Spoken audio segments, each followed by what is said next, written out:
El miércoles próximo será 15 de junio. Y un 15 de junio, pero del año de 1962, comencé a escribir poemas, cuando yo tenía 16 años. Lo cual significa que estoy cumpliendo 60 años de escribir poesía. Escribí mi primer poema en mi casa, a las 6 de la tarde. Recuerdo perfectamente el lugar y el momento. Vivía en la ciudad de Aguascalientes, de donde salí en 1965 porque aún no había universidad. ¿Cuál era el ambiente de esa ciudad del centro del país en aquella época, cuando comencé a dar mis primeros pasos en la poesía? El Aguascalientes de mitad del siglo XX era una población pequeña, tranquila, con aire bucólico y paz rayana en lo apacible e inalterable. Cada día, al caer la tarde, el sol tomaba hermosas tonalidades diversas en amarillo, ocre, rojo, naranja, violeta, que tenían como fondo el azul limpio del cielo y la luz resplandecía y se entrecruzaba con las figuras caprichosas de las nubes. Hacia el poniente, la Sierra Fría perfilaba una figura de persona recostada, dormida, el denominado Cerro del Muerto. Y la multitud de coloraciones del ocaso hacían de cada tarde un regocijo. Era un obsequio sin par, la posibilidad de tener ante la vista un juego de luces y colores en los que se contrastaban las casas, las pequeñas edificaciones, las torres de las iglesias que soberbias presidían la escenografía del horizonte. En los jardines caminaban con parsimonia el globero, el vendedor de objetos diversos, el mimo haciendo reír a los niños, el adivinador de la suerte a través de un minúsculo pájaro que salía de la jaula para elegir un papelito donde aparecía la previsión de lo que le sucedería a quien pagaba por conocer su futuro inmediato. Helados, algodones de azúcar, agua de frutas y dulces multicolores que transformaban la figura, el sabor o la bolsa que los contenía en una sonrisa, y la música por los altoparlantes que ambientaba la tarde eran el mosaico multicolor del fin del día, como rito cotidiano repetido en la ciudad y especialmente, recuerdo yo, en la exedra de la Plaza de Armas, frente a la catedral. Casas de adobe, material que refrescaba el ambiente en días calurosos y le daba calidez al interior en días de frío. Así eran muchas de las viviendas de la pequeña ciudad, población horizontal, calles casi transitadas solo en las horas de conclusión de las horas de trabajo o a las horas de entrada y salida de la escuela. Las tardes tenían un cierto aroma de nostalgia. Las campanas tañían como lamento interminable, citando a la iglesia para los ritos religiosos de fin de día. A esa hora del crepúsculo, la tía Mercedes se encaminaba a la catedral situada frente a la Plaza de Armas para hacer de su devoción una rutina en su recorrido cotidiano. Después de rezar, salía cada tarde hasta el restaurante Los Alpes, a un lado del Teatro Morelos, donde pedía siempre su café con leche y panqué para la merienda habitual. Y cada tarde, puntualmente, ahí me encontraba yo con ella, para acompañar la merienda y disfrutar la placentera y amena charla de sus horas, mezclada con las historias y relatos épicos del mío Cid, donde entrecruzaba azarosos detalles cotidianos con algunas vicisitudes de don Rodrigo Díaz de Vivar, o narraciones del mester de juglaría, los cantares de gesta o del mester de clerecía, y hasta los grandes escritos del siglo de oro español, temáticas propias de su encargo como maestra de literatura. Las anécdotas de Fernán González deambulaban en torno al café vespertino, con la supremacía de Castilla sobre toda España, hasta los años de la recuperación de Granada y la consolidación del nuevo Estado español, con la expulsión de los moros.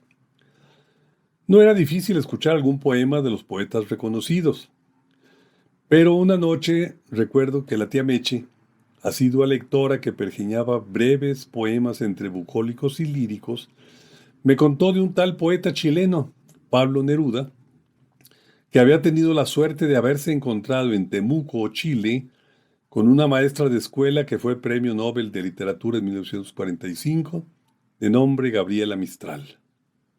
No sabría la tía Mercedes que casi 10 años después, Pablo Neruda también recibiría el Premio Nobel de Literatura, otorgado por segunda ocasión en reconocimiento a una obra poética chilena.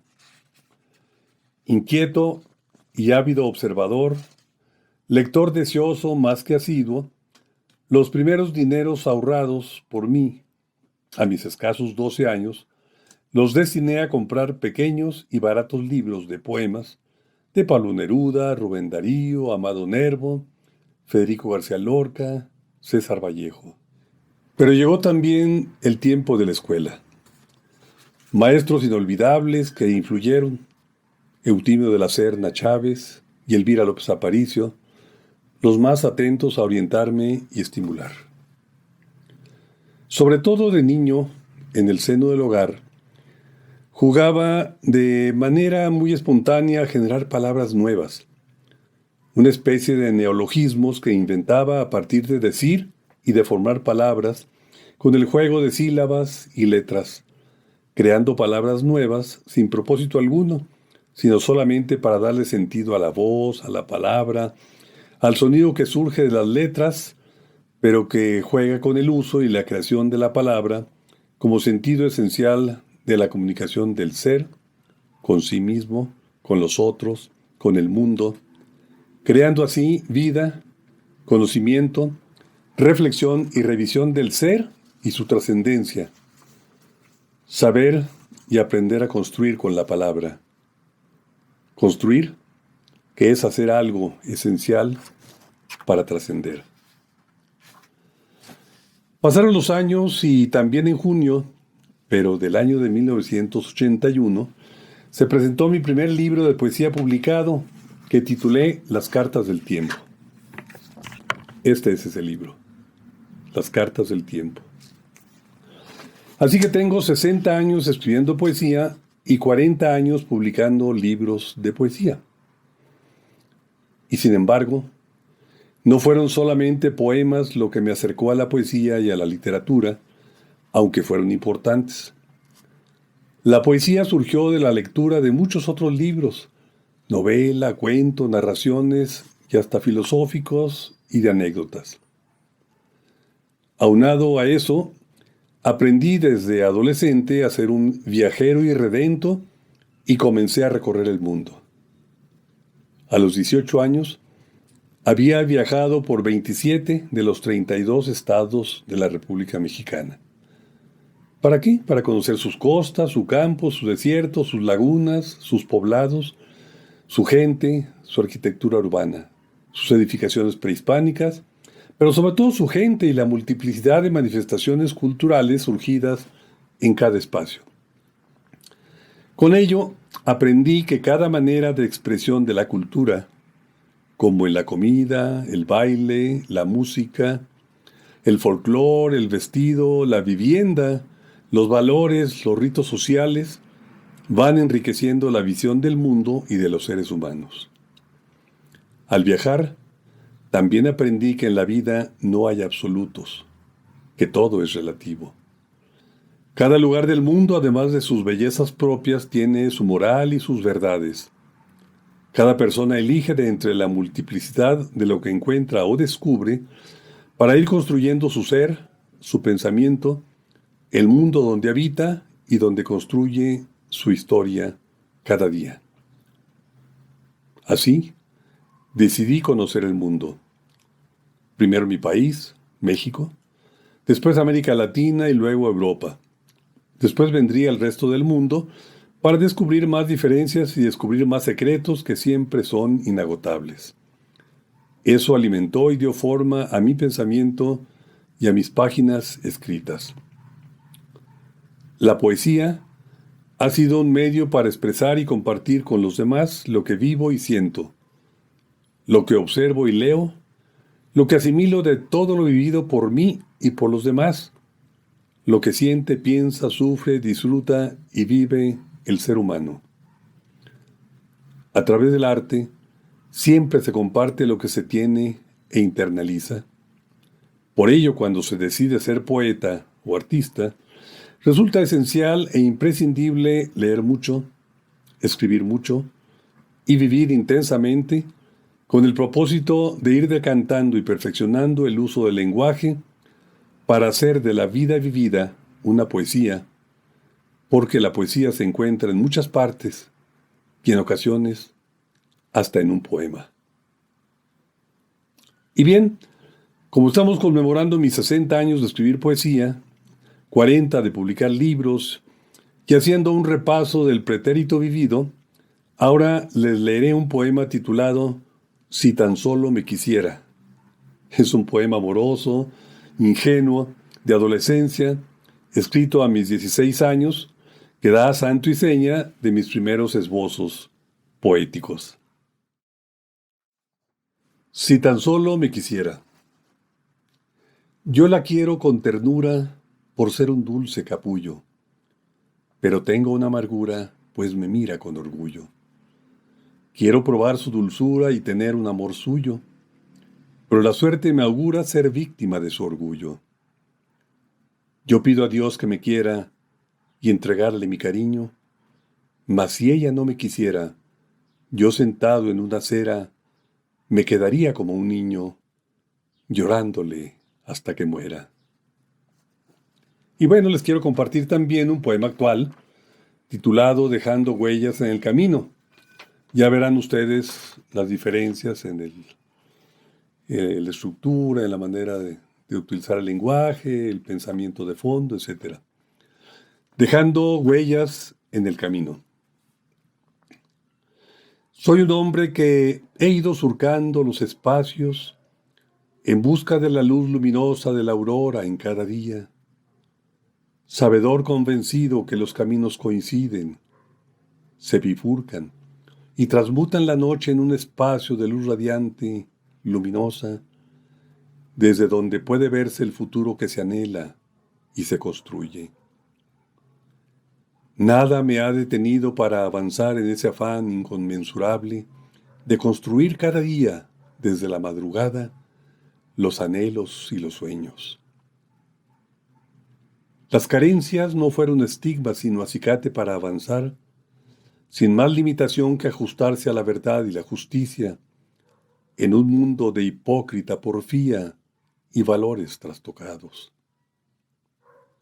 Recuerdo mi niñez de regocijo y placidez, gracias a una madre radiante que cada día tornaba el llanto en gozo y en luz las restricciones, convencida que la actitud es lo que le pone color al horizonte y le marca sus límites, siempre imprecisos e inalcanzables, siempre más lejanos para aumentar los límites de la esperanza. Cuando vi la injusticia, mi voz fue canto y se tornó poesía. Aprendí a darle voz a los silencios y a encontrar la mirada exacta a quienes no podían precisar su mirada en un ditirambo licencioso. No era posible tolerar la hipocresía, la mentira, la discordia. Había que edificar de otra manera el tiempo de los días.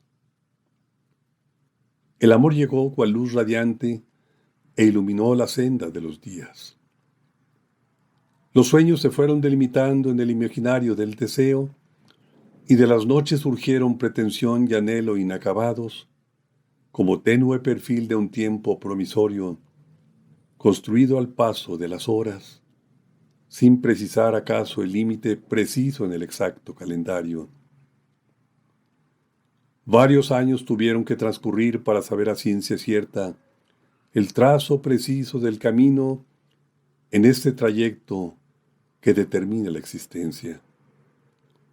En su momento, Rossi hizo su arribo a esta historia para construir un sendero promisorio e inédito para que llegaran Nayeli y Layin, aunque se perdiera para siempre Nisayé como un sueño inconcluso. Muchas gracias. Los saludo con todo afecto, Roberto Arizmendi, desde México, y un saludo especial para todos los que están atendiendo este programa, y nos veremos en la siguiente oportunidad.